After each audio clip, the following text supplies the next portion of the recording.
pourquoi ce match était là, c'était pour continuer à se préparer, donc c'est ce qu'on a fait. On a eu des rotations, on a essayé des choses, on a essayé des systèmes, on a essayé des options défensives. Maintenant c'est sûr qu'il y a eu des hauts et des bas. Je pense qu'il y a eu de très bons passages aussi. Maintenant il faut qu'on gagne en régularité, mais bon c'est encore qu'un match de prépa. Parce qu'on a vu quand même pas mal de carences offensives, notamment au shoot à 3 points. En défense, on a vu beaucoup d'espace laissé derrière la défense. C'est quand même des points qu'il va falloir travailler assez rapidement. Ouais, c'est sûr. De toute façon, l'adresse, c'est pas quelque chose que tu travailles en une semaine. Donc après, tu mets pas. Après, c'est les situations dans lesquelles on peut avoir des tirs ouverts, sur lesquels on va travailler, sur les spots, etc. C'est vrai qu'on fait beaucoup de vidéos par rapport à ça. Et puis ensuite, en défense, c'est vrai qu'ils ont eu un bon mouvement de balle. On n'a pas su être assez agressif à certains moments. C'est quelque chose qu'on peut aussi facilement corriger. Est-ce qu'il y a quand même des motifs de satisfaction après un match comme celui-là? Ouais, le motif de satisfaction, c'est qu'on a eu deux très bons passages, défensifs et offensifs, les deux étant liés. C'est vrai qu'on a réussi à faire pas mal d'interceptions sur les 4 dernières minutes de la première mi-temps et 4 dernières minutes du match, qui nous ont permis d'avoir des paniers faciles en contre-attaque.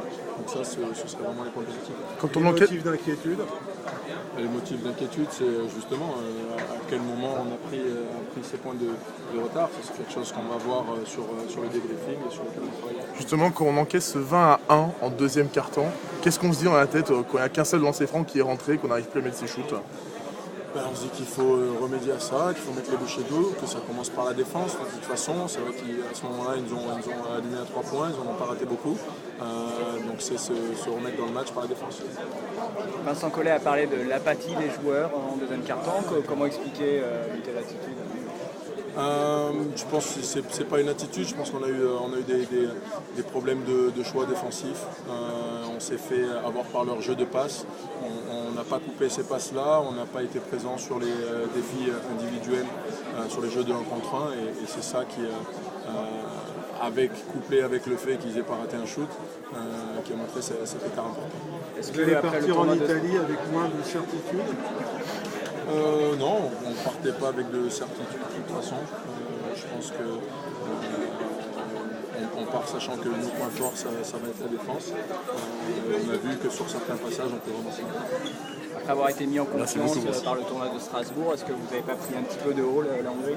Non, je ne pense pas qu'on les ait pris de haut. Comme je dis, on a vraiment abordé ce match-là comme un match de préparation. Comme tout ce qu'on avait fait tout au long du tournoi de Strasbourg. C'est essayer de rester dans le match, même quand on est en +20, essayer de mettre la même intensité. Je pense qu'on était dans le même état d'esprit. Merci. Merci.